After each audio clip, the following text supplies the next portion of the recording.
Welcome to Beyond Ordinary Women Ministries. I am Kelly Matthews, your host today. And with me, I have Becky Lloyd. Becky is with Lifeway, but I feel like you've had a new title change here recently. Can you give me a sense of what you're doing now? Yes, I have had a new title change, but I am acting as my previous title as the director of Lifeway Women. So I have actually been at Lifeway for 24 years, if you can believe it. I worked a lot of my time in our kids ministry area until about 2010, and then I grew up and graduated to work with adult and women's ministries. And just in the past few months, I don't know if this is growing up or I don't know exactly what this is, but I am working on our really strategic planning for all of Lifeway. So working across all of our different ministry areas and making sure we're aligned, going in the same direction to serve church leaders.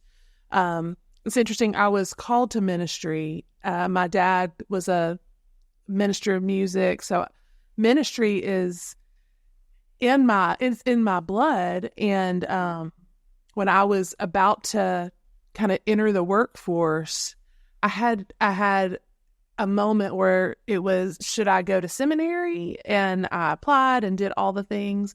And then I ended up in business school. And so I've been doing, you hate to call it the business of ministry, but that's really the giftings that God gave me. And so I have been working at Lifeway, serving church leaders and churches for the last 24 years. And it's been the time of my life. I love it. Fantastic. And no one at a business like that would want to ignore such talent on the business end of things, because it's certainly needed. So that's awesome. So we heard of you because of your time as director of the women's ministry there. And there is a survey that was put out. Before I go there, I understand you're an LSU Tiger fan. Well, yes, I did get my undergrad and graduate degree from LSU. Go Tigers. Well, go Tigers. Same here. So we have a lot in common already, just like that. I know. I love it. Couldn't resist. Sorry. But also, I have been in the Baptist world in ministry and women's ministry. And so I feel like this connection is pretty natural here. And I was very interested to see the report that came out. Was it just last year? On the state of women, or the state of ministry to women. So let's talk a little bit about that and what caused you and your team to put it out. Yeah, it's really interesting. Lifeway is a entity that serves all parts of the local church: worship ministry, kids ministry. We serve many, many different parts. And as a person who, my job was really to advocate for the work that we are doing for women at Lifeway, I found myself saying over and over again, women are underrepresented on a church staff. I think I said it so many times that the guys just kind of rolled their eyes when I'm in a meeting. I'm like, guys, don't forget, women are really underrepresented on church staff. So, of course, that feels really obvious. It does. It does when you're a woman. It's not as obvious, though, when you're thinking about when a pastor or a leader is thinking about the entire church. It may not be.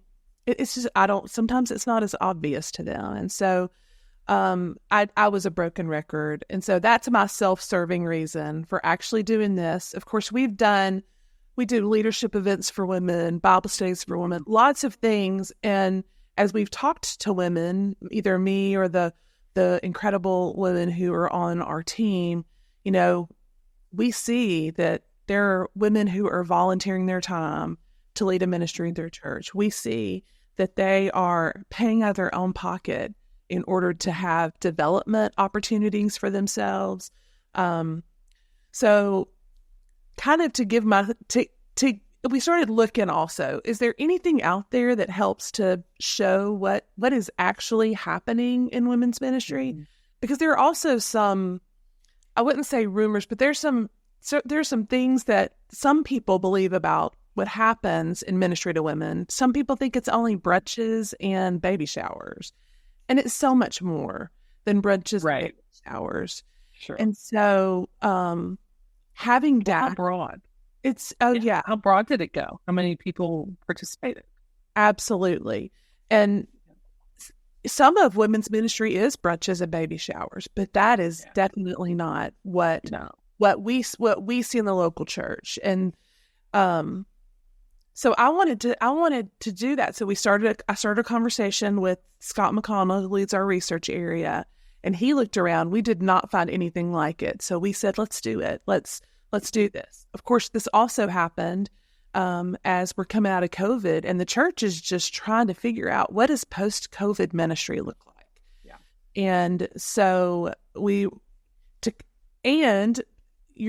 also at a generational, where there's kind of a generational divide happening, where you've got ministry leaders who have been leading for a long time, who are about to potentially retire and leave ministry, and maybe not a lot of there may be a leadership vacuum when they retire. And so, we see a need to, how do we help get them to invest in a younger generation? How do we get a younger generation to help to want to be invested in order to develop a leadership cycle that continues to just uplift women? So as we saw all those needs, we wanted to get a baseline of what we saw was going out there. I'm gonna say one more thing, and then there's a lot of conversation about women in ministry in the culture, in the Christian subculture that we live in.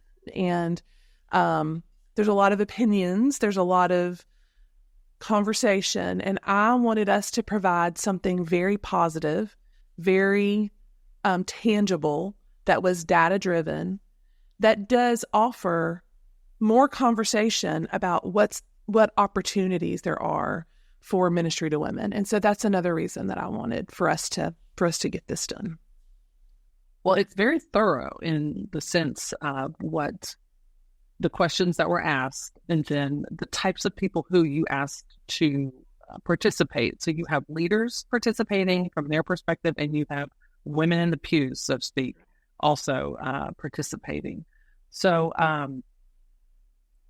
what were some of the positives that came out of this survey? Yeah, so you always want the things that you're trying to accomplish to be the things that the women want to happen. So when we surveyed both women who were part of women's ministry at a local church and women who were leading, one of the top things, of course, women who are leading in the church want to disciple women, help them grow closer to God. But that's also what women who are coming to church want. They want to develop a better relationship with God. So the fact that the objective that we're trying to accomplish, plus what the women want when they are participating in women's ministry, match, that was such a good, I was thrilled that we saw that was there. We ask a question, what does women's ministry bring to your church that it would not have without women's ministry? Another thing we saw was generational connections. So, when a church's small group ministry or Sunday school ministry is age and stage, you have your young married, the women don't have a chance to connect. So many times the women's ministry setting or ministry to women, whatever it is, that's the place where older women have the opportunity to make connections with younger women and vice versa. And that's where you really can get life-on-life ministry, discipleship happening. That, again, depending on the churches, the way they do groups, that may not just be a natural outcome. Yeah, so a mixed generation community. Yes. And did you see that both leaders and members, that was one of their desires? Yes, for sure. That's one of the things that was brought up, that women have more relationships with more women in the church and more multi-generational relationships because of women's ministry. And of course, connecting women to each other keeps them in the church. So true. And there's so much for youngers to learn from olders and vice versa. And so, yeah, I would definitely, the Beyond Ordinary Women, one of our missions here is to provide resources that, like this whole conversation, is a resource for leaders. So knowing that the survey is out there, and we'll put a link to it in our show notes, that's helpful. But also some of what you're bringing out of it, the value of the intergenerational, the value of discipleship.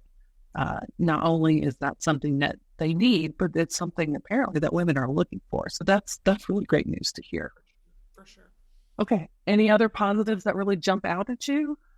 I mean, we could go through the whole thing, but we won't.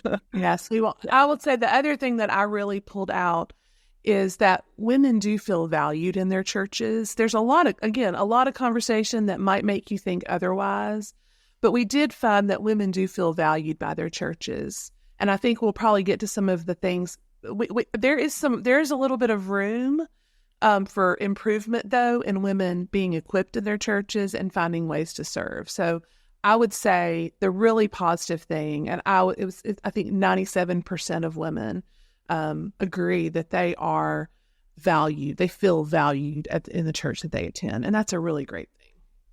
Did the questions ask them in what way, or to ask them to elaborate on what do they mean by valued? We did not, but we did ask again. We asked, do you feel valued? Do you feel equipped? And then do you feel like you have a place for service? And we did see a difference. Okay. There are more women who feel valued that feel equipped, than feel that the church is equipping them. And then there are more that feel equipped. I can go to my little cheat sheet and look at the numbers, but okay. Yeah, but that you'll see that in the research. There is some work to do, I would say, even though a majority still do feel equipped and sure have a place to serve. I do think that that is a place, you want to mobilize women to reach other women. You want them to have all the equipping they need to lead well. You want them to have a place in the church where they serve, because that's again, how women get connected. Women who aren't serving in a church are more likely to leave. And of course, there are times in a woman's life when she has littles and she's just that. Of course, I'm making things here. Right. So don't. Yeah. These are generalizations, but yeah, most women, if they're not serving in a church, it's really easy for them to be like, well, I guess I just can't. There's no place for me. Yeah. Oh, absolutely. Yes. The more, integrated you are into the life of your church, and that will always include serving, the more, you feel connected. And it's your family, that kind of thing. 100%. So, let's go back to the equipping part, because on one hand, the survey says that leaders want to disciple, and the women are saying we want discipleship, and yet this equipping level is lower than you'd like to see. Were you, and this may be more not a matter of the survey, but your experience, are there ideas percolating or from your experience of what can we do to improve that number? Yeah, I mean, well, I'm biased because I'm at a place that provides resources for women to be in groups, but I think women being in groups is probably one of the best places for discipleship to happen. In groups with a resource, whether it be a woman at the church who is able to teach and guide through a discussion on a passage of scripture, whether they use a Bible study. I mean, we'd love for women to use any of the Bible studies we provide. There are many other opportunities, but getting women together to get into God's word and then to talk about their lives, that to me is what begins relationships. That might be a 5 on there. There's a leader and 5 women, or it might be a 2 women, or it might be a 1-on-1 relationship that starts just from the proximity. When you're going to a group every week and you see the same women, that proximity hopefully breeds friendship, which should breed a deeper connection, which hopefully will breed life on life, just ministry and discipleship with.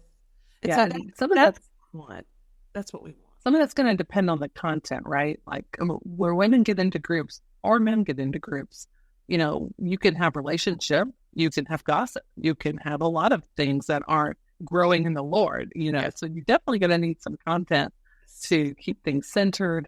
And that will, we're back to the word equipping, growing someone not only in their love with the Lord, but knowledge of how to handle the Bible, how to teach, how to mentor. What is it, how do I interpret this scripture? Where are my resources? How do I find them? Those sorts of things.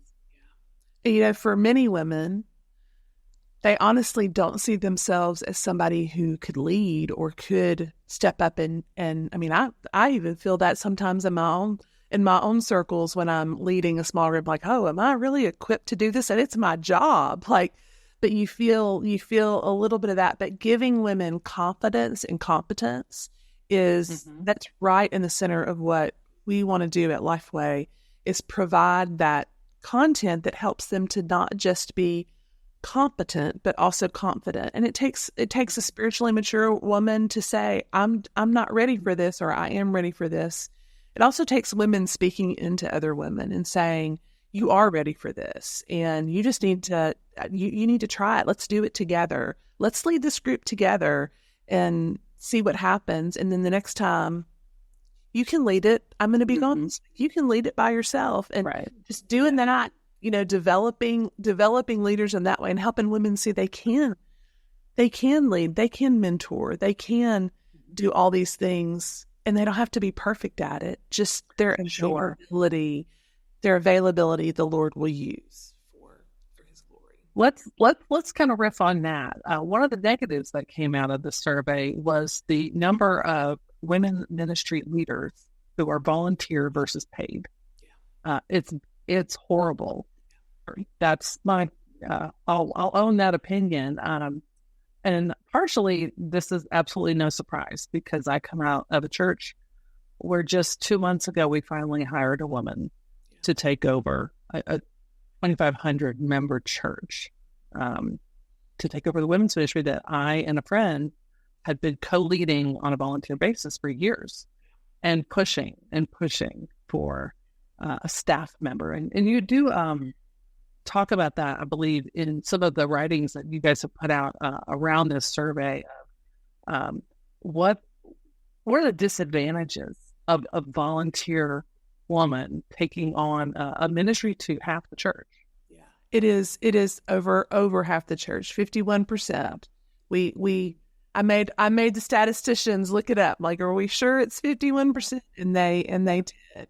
It's 51% of people in the church are women. And so when you have an underrepresentation of a woman on a church staff, now don't hear me advocating that a woman is going to be an elder or a pastor, but there needs to be women at the table. There needs to be a woman at the table. Okay.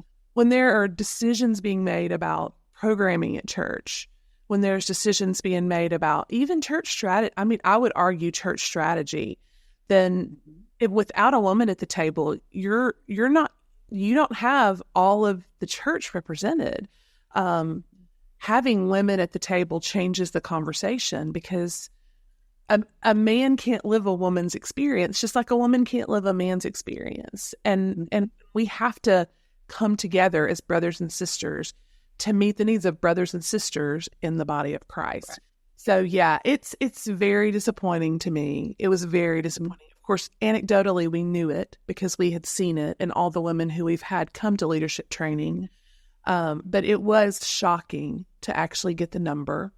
I had them, I don't think this is in the report, but I had our statisticians do a little bit of digging based on church size. And so I want to refer to this. I have it pulled up.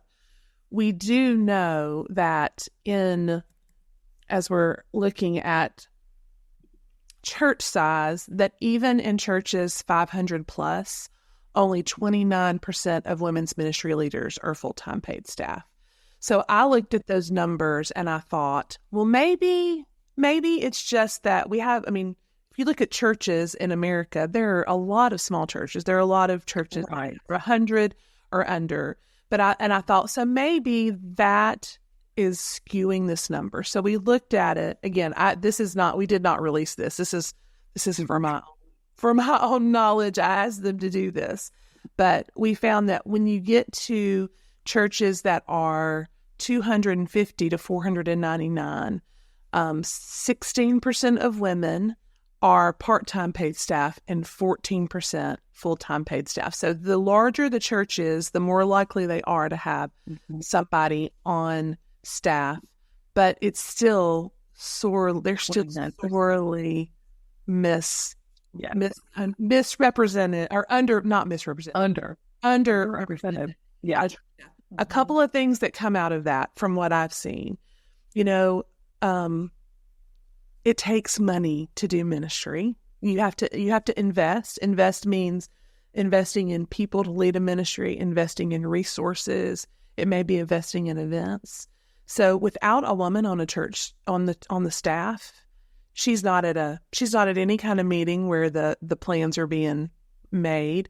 She's also not being developed as a leader, because a lot, a pastor is going to develop the ministry leaders who are under him. They're going to develop his staff. If there's a volunteer or a part-time staff member, there's a good chance that she's not being developed by anyone, because she's not part of any kind of staff meeting where he does leadership lessons or being invested in. If there's no other woman on staff, who's investing in her? So I want, to me, the things are having more women be able to advocate for the women in their church to a leadership team, and also just getting invested in, getting equipped themselves so that they learn to be better leaders, the church needs to work together. We want churches to work together to accomplish kingdom ministry. And so if the women's ministry is out here led by a volunteer, there's no way to know, is what you're doing somehow impacting the church's ministry? They could be going a completely different direction. Right. And this is the caveat that I say with that. If what they're doing is working, don't stop it. Learn from it. I would say this to a pastor. If you feel like your women's ministry is going in a different direction than the church is, then the answer would not be to just stop what they're doing. It would be, okay, what's happening here that we can learn from? How do we get this ministry that's happening to also connect to our kids' ministry, connect to the ministry that we're doing for men, whether or not you have a official men's ministry or not?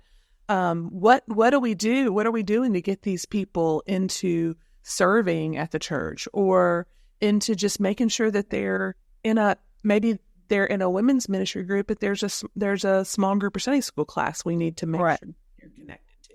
So women's ministry needs to be a part of the strategy of the church, not just out here referral. But it's working. Take a look at why it's working. Yeah. So a lot of what you're saying resonates from my own personal experience in the two churches I've spent most time in. One was really small, and everybody was a volunteer except the head pastor and the worship. And so they eventually made room for 2 part-timers, including me, at a minimal, but we were very small. So even that was a sacrifice. Large church, it's gone through many iterations over the years. But now with our 4 years of volunteering, we came to some of the same conclusions, that your budget is a reflection of your priorities. And if you year after year say no to women, we see that, we feel that. And then at the same time, you're either taking advantage of a volunteer who's in it for the long haul, or you have no idea what's going on. So that is another issue of, okay, so the women are doing their thing. Well, do you know who's teaching? Do you know what they're teaching? Have you vetted them? You're responsible as pastors for the leadership, the spiritual direction of your church. And if you have a rogue teacher out there, you're responsible, and you have no way of knowing, well, there's some structural issues to fix, right? Because if you're equipping that leader, then you would exactly you could have the ability to know their theological knowledge, their spiritual and emotional maturity, all of that. And you can have an impact on it. Like, hey, let's develop you. Let's send you to this class or this conference or whatever. Yeah. So when someone in women's leadership watches this video, reads the report, one of the things I hope they come away with is a sense of how can I approach my pastor and give him some tools to say, this is what women's ministry is about. This is who we are. This is what we're doing. This is why we're doing it. But also, here are some data, that will support what we have been feeling for a long time, that women need to be at the table. Yeah. Whatever your structure of leadership is, whether you're egalitarian or complementarian, even if you're egalitarian, sometimes you don't act like it and you haven't quite, fixed your structure to make it real life. But whichever way you are officially, women at the table is a benefit to the whole church in whatever way you guys want to work that out. But being in those strategy meetings, long-term planning, that kind of thing. What is the vision of the church and does the women's ministry align with it? Well, we won't know unless you let us in to hear about it. That kind of thing. I mean, Kelly, it's just simple things like, let's do a church-wide event. And then nobody asks him, so what are we going to do about childcare? Like, even just those simple things, a woman at the table is going to ask those questions. And then they're not going to be scrambling at the end to figure out, oh gosh, we forgot about childcare. Or it may have changed the decision to be, let's do it on a different day, or let's provide something. Let's do something for the kid with the, there's so much. And women have so much to offer. I mean, women do so much work already in the local church. Yeah. I mean, and this is not about credit. Like, this is not something like women need the credit or visibility. This is real life impact. That God made us sisters, not children, underneath that kind of thing. And so just having that view balances the male view, and we all have our own perspectives because we see life from our own lens. We do, and yet we have a narrow lens. We need others, and so if we're going to talk about ourselves as a family, let's like one. Amen. I'll preach a little bit here. Yes, I love it. I love it. Okay, well, we're going to wrap it up here shortly. This isn't in your report, I'm pretty sure, but I did want to ask you, if you're talking to a woman who is one of those volunteer or underpaid, even if they are paid, they may not be getting an equitable salary for any number of sexist reasons. What do you tell them? What kind of encouragement would you give to a woman who is in it to serve women? That is their life calling, and they're willing to put up with a lot, but it's so hard. I think it all comes down to their relationship with whoever is leading in the church. So I feel like a woman who is maybe underpaid or is a volunteer but feels like there needs to be a little bit more, I think, number one, she can go to that leader with data and say, this is what I've been able to accomplish with the resources, but if we could just, with a few more hours a week or with a little bit more investment, we could accomplish this. I think you have to plead. It feels really sometimes hard to advocate for yourself. So sometimes you need other people with you to advocate with you for more investment, whether it be in you as a leader or in the ministry as a whole. But I do think every woman who is in a church has to evaluate, is this a good place for me? And I feel like sometimes women need permission to do that. Is this a place where I am being fed spiritually, where I'm being invested in as a leader, where the work we are doing, I'm not saying that it's that it does not go unnoticed. Not that you get the credit, but the work that's happening for women does not go unnoticed. And if after continually asking, seeking advocacy from other people to a leader, you're not getting anywhere, I think you have to just ask the Lord, is this the place for me? Because the Lord is opening doors for women to lead all over the place in the church. And so if you're equipped, there's a place. If you are doing the work of getting equipped, there is a place for you to lead. And so you just have to look for it. And I don't want women to leave their church in droves because they're not necessarily getting paid. That's not what this is for. That's not what I'm trying to advocate for. But you really do have to evaluate, is this a place where I can grow? Is this a place where I can thrive? Is this a place where the women that I'm leading can? And if it's not, my advice would be to find a place where you can. Okay. And those can be tough words sometimes to give and to hear. But there are some in situations where they've been toiling a long time and seeing nothing from the leadership for their women. So yeah, thank you for that word. And thank you for this survey. It's got a lot of good data that I think churches as a whole need to see, that women will be encouraged by. And to bring it all back around, the whole purpose of a ministry to women is to grow them into the image of Jesus more and more. There are so many different ways to do it. No one ministry will look the same, and that's great. You need to work within your context to just bring them to the image of Christ. So thank you for your work at Lifeway. Yeah. You're very welcome. And I do hope that this survey gives women a tool.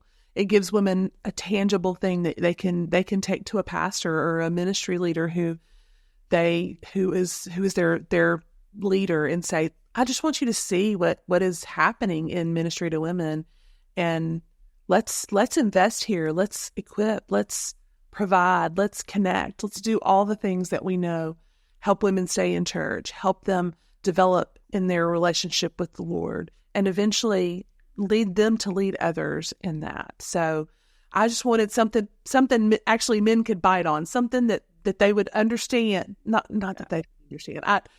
By generalizations, they like stats. They like numbers. They like numbers. So here they are. Yeah. This is what's happening. So it's going to take us as brothers and sisters to fix this. So let's work together to continue to equip women in the local church and provide all that they need for them to flourish. Well said. Thank you. If you have watched or listened to this interview and want more information, more resources for your leadership, please go to beyondordinarywomen.org and you will find many videos and podcasts that help you out. Thanks again, Becky. It was great to be with you. Thank you so much, Kelly. I enjoyed it so much.